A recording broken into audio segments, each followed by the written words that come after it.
Alors on se retrouve aujourd'hui pour voir comment on met en service cette montre GPS Sport de chez Epson, la RunSense 810 SF. Donc vous allez recevoir la montre qui est partiellement chargée, hein. Donc il est conseillé de faire une charge complète avant la mise en service pour une meilleure durée de vie de la batterie.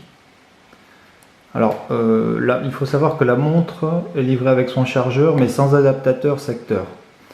Alors, pour une meilleure charge et surtout une charge plus rapide, question de tension, vous pouvez acheter séparément, on trouve des adaptateurs secteur à partir de 2 euros dans le commerce.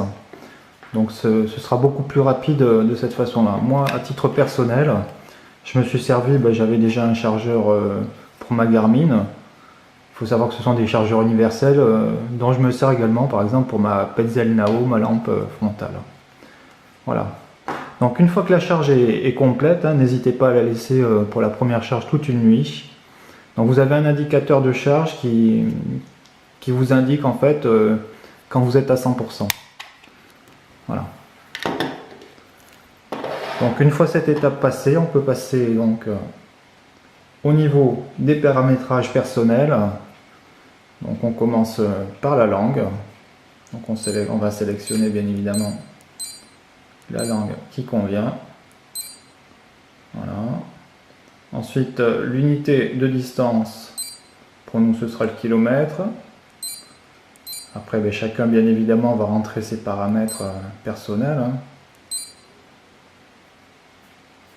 Donc alors c'est assez pratique parce que sur une montre GPS bien évidemment pas besoin de mettre à l'heure, ça se met tout seul à l'heure et puis y compris au moment des changements d'heure été-hiver, c'est quand même l'avantage du GPS.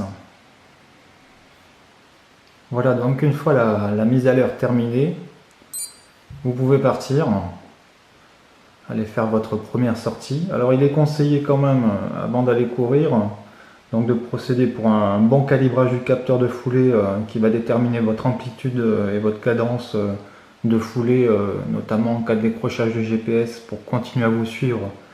Mais aussi pour un bon étalonnage du GPS, il est recommandé d'aller faire donc une petite sortie de 10 minutes, un quart d'heure, voilà, pour procéder à ces derniers réglages.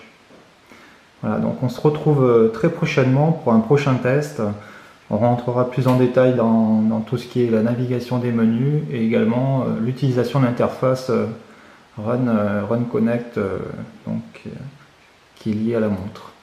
Allez, à très bientôt.